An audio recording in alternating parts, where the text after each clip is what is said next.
Btr सरकआ गंब्रै जिल्लाफोराव गासै सा 2112 फोरोंगिरिफोरनो एपइन्टमेन्ट लेटार राननानै होदों।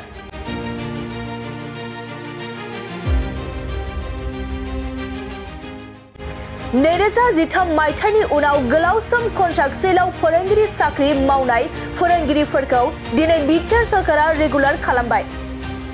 क'क्राझार सहरनि साखाथियाव थानाय सान्दामारिनि बड'फा कालचारेल कमप्लेक्सनि नब्लाङाव दिनै Btr सरकआ समग्र शिक्षानि सिङाव थानाय एलपि आरो इउपि फरायसालियाव कन्ट्राक्चुएल फोरोंगिरि महरै मावबाय थानायफोरनो एपइन्टमेन्ट लेटार राननानै होदों।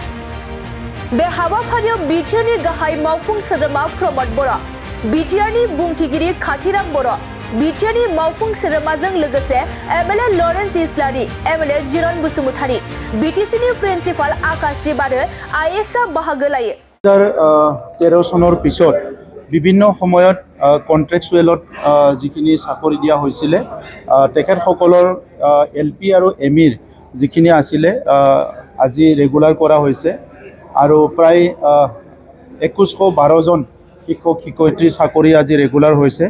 মই প্ৰত্যেকজন শিক্ষক শিক্ষয়িত্ৰী যিসকলে অলৰেডি কন্ট্ৰেকচুৱেলত শিক্ষকতা কৰি আছিল আৰু আজি তেখেতসকলৰ চাকৰি ৰেগুলাৰ হ'ল, তেখেতসকলক অভিনন্দন জনাইছোঁ আৰু তেখেতসকলৰ অনাগত দিনত যিখিনি তেখেতসকলৰ ব্যক্তিগত জীৱন সেইটো সুগম হয়, ঈশ্বৰে সদায় তেখেতসকলক আশীৰ্বাদ কৰে সেইটো মই বিচাৰিছোঁ।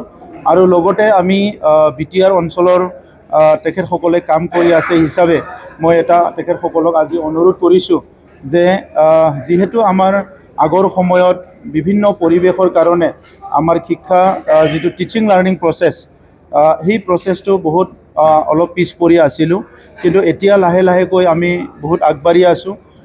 গতিকে আমাৰ শিক্ষকসকলে স্পেচিয়েলি যিটো টিচিং লাৰ্নিং প্ৰচেছ ইয়াত বেছিকৈ গুৰুত্ব দিয়াৰ কথাটো মই কৈছোঁ আৰু লগতে বিহেভিয়াৰৰ কথা কৈছোঁ। আজিও কিছুমান ছাত্ৰ ছাত্ৰী বিভিন্ন পৰিৱেশত ড্ৰপ আউট হয়, স্কুল এৰি যাব লগা হয়।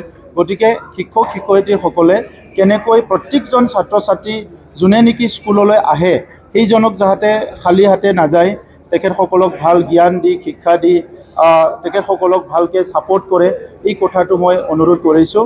আৰু এইখিনি শিক্ষক ৰেগুলাৰ হৈ যোৱাৰ পিছত তেখেতসকলে আগত যদি আধা মন লৈ কাম কৰি আছিল কন্ট্ৰেকচুৱেল হোৱাৰ কাৰণে, এই লেটাৰটো পোৱাৰ পিছত তেখেতসকলে খুব কনফিডেণ্টলি কাম কৰিব আৰু আমাৰ শিক্ষাটো আৰু অধিক টিচিং লাৰ্নিং প্ৰচেছটো এফেক্টিভ কৰাৰ কাৰণে, গুণগত শিক্ষা দিয়াৰ কাৰণে আৰু অনাগত দিনত বড়োলেণ্ড অঞ্চলৰ শিক্ষাটো আগুৱাই লৈ যোৱাৰ কাৰণে যথেষ্ট ভাল হ'ব।